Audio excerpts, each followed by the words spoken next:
دعوت ولیمہ وغیرہ سے فارغ ہو کر سیدہ صفیہ رضی اللہ تعالی عنہ آپ صلی اللہ علیہ وسلم کے ہمراہ مدینہ منورہ تشریف لائی۔ آپ رضی اللہ تعالی عنہ کو حضرت حارث بن نعمان انصاری رضی اللہ تعالی عنہ کے مکان پر ٹھہرایا گیا۔ آپ رضی اللہ تعالی عنہ کے حسن و جمال کی تذکرہ مدینہ کی عورتوں میں پھیل گیا، چنانچہ ازواج مطہرات اور انصار و مہاجرین کی خواتین آپ کو دیکھنے کے لیے تشریف لائی۔ اسی دوران رسول اللہ صلی اللہ علیہ وسلم کی لخت جگر سیدہ فاطمہ الزہرا رضی اللہ تعالی عنہ بھی سیدہ صفیہ رضی اللہ تعالی عنہ کی زیارت کے لیے تشریف لائی۔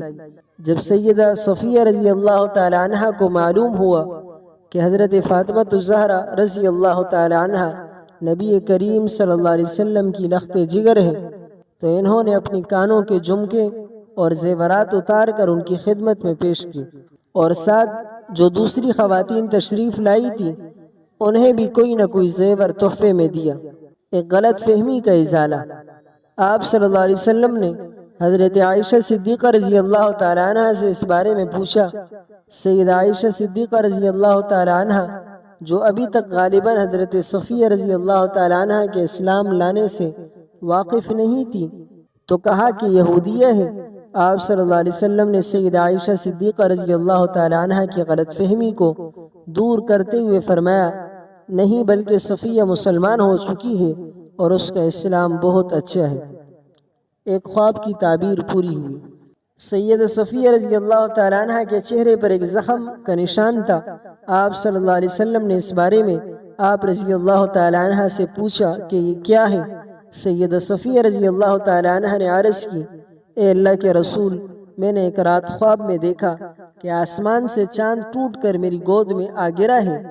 جب میں نے یہ خواب اپنے خاوند کنانہ بن ابی حقیق کو سنایا تو اس نے یہ کہہ کر کہ تو ملکہ عرب بننا چاہتی ہے، میرے منہ پر زور سے تپڑ مارا، جس کی وجہ سے یہ نشان پڑ گیا۔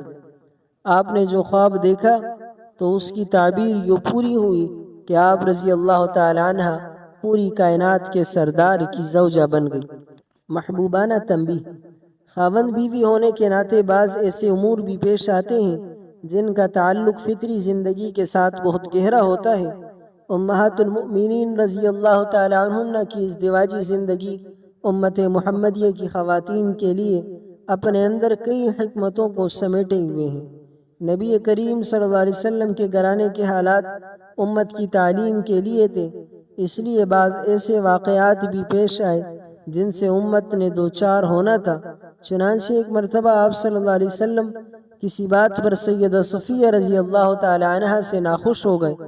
آپ رضی اللہ تعالی عنہ سیدھی حضرت عائشہ صدیقہ رضی اللہ تعالی عنہ کے پاس گئی اور فرمایا، آپ جانتی ہیں کہ میں اپنی باری کسی صورت میں کسی کو بھی نہیں دیتی، لیکن اگر آپ میرا ایک کام کریں کہ نبی کریم صلی اللہ علیہ وسلم کو مجھ سے راضی کر دیں تو میں اپنی باری کا دن آپ کو دیتی ہوں۔ سیدہ عائشہ صدیقہ رضی اللہ تعالی عنہ اس کام کے لیے راضی ہو گئی اور زعفران کی رنگی ہوئی ایک چادر لے کر اس پر پانی چھڑکا تاکہ اس کی خوشبو خوب مہک جائے۔ اس کے بعد آپ صلی اللہ علیہ وسلم کی خدمت میں تشریف لے گئی۔ آپ صلی اللہ علیہ وسلم نے فرمایا، عائشہ یہ تمہاری باری کا دن نہیں۔ سیدہ عائشہ صدیقہ رضی اللہ تعالی عنہ نے عرض کی، یہ اللہ کا فضل ہے، جس کو چاہتا ہے دیتا ہے۔ پھر تمام صورتحال آپ صلی اللہ علیہ وسلم کو سنائی اور آپ صلی اللہ علیہ وسلم حضرت صفیہ رضی اللہ تعالی عنہ سے راضی ہو گئے۔ واللہ صفیہ سچی ہے۔ آپ صلی اللہ علیہ وسلم کے مرض وفات میں تمام ازواج مطہرات آپ صلی اللہ علیہ وسلم کی عیادت کے لیے حضرت عائشہ صدیقہ رضی اللہ تعالی عنہ کے حجرے میں تشریف لائی۔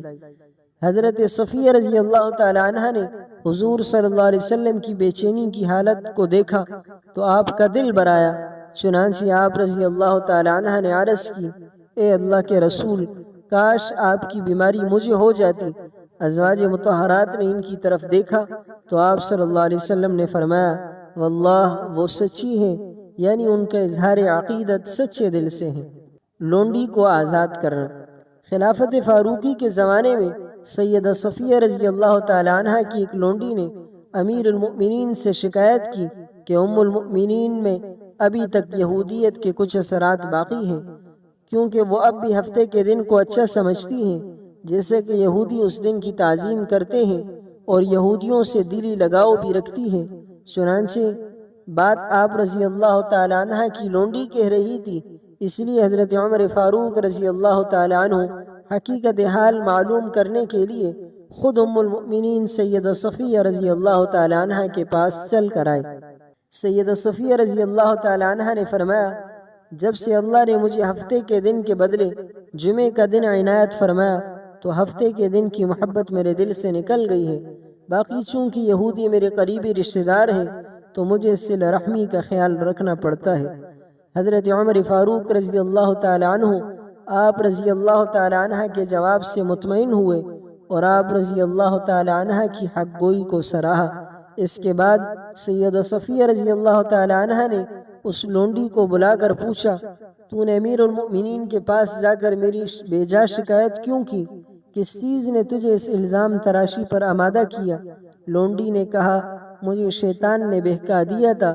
سیدہ صفیہ رضی اللہ تعالی عنہ نے اس کے شیطانی وسوسے والے عذر کو قبول فرماتے ہوئے کہا، جا، میں نے تجھے راہ خدا میں آزاد کر دیا۔ دردمندی کا وصف۔ خلافت عثمانی کا زمانہ جہاں مسلمانوں کے لیے باعث رحمت تھا، وہاں پر باعث آزمائش بھی تھا۔ مدینہ طیبہ کے اندر فسادی بلوائیوں نے 35 ہجری میں حضرت عثمان بن عفان رضی اللہ تعالیٰ عنہ کے مکان کا محاصرہ کر لیا گیا تو ان کو بہت سخت رنجش ہوئی۔ چنانچہ آپ رضی اللہ تعالیٰ عنہ نے ایک غلام کو ساتھ لیا اور اپنے خچر پر سوار ہو کر حضرت عثمان رضی اللہ تعالیٰ عنہ کے مکان کی طرف روانہ ہوئی۔ اشتر نخعی نے ان کے غلام کو دیکھ کر پہچان لیا اور آگے بڑھ کر خچر کو مارنا شروع کر دیا۔ چونکہ حالات بگڑے ہوئے تھے اور اشتر نخعی کے مقابلے میں مزید پیش قدمی ممکن نہیں تھی، اس لیے آپ رضی اللہ تعالی عنہ نے حالات کے پیش نظر واپسی کا فیصلہ فرمایا اور حضرت حسن ابن علی رضی اللہ تعالی عنہ کے ہاتھ حضرت عثمان رضی اللہ تعالی عنہ کو کھانا بھیجا۔ آپ رضی اللہ تعالی عنہ کی وفات 50 ہجری رمضان المبارک میں سیدہ صفیہ رضی اللہ تعالی عنہ 65 سال کی عمر میں وفات پا گئی۔ آپ کو جنت البقیع میں دفن کیا گیا۔ وصیت۔ آپ رضی اللہ تعالی عنہ نے اپنا ذاتی مکان اپنی زندگی ہی میں اللہ کی راہ میں صدقہ کر دیا تھا، البتہ ترکے میں 1 لاکھ دراہم چھوڑے اور اس کے 1/3 کی وصیت اپنے بانجے کے لیے کی جو ابھی تک مسلمان نہیں ہوا تھا۔ لوگ اس کو حصہ دینے میں شش و پنج کا شکار ہونے لگے تو سیدہ عائشہ صدیقہ رضی اللہ تعالی عنہ نے فرمایا، لوگوں، اللہ سے ڈرو اور صفیہ کی وصیت کو پورا کرو۔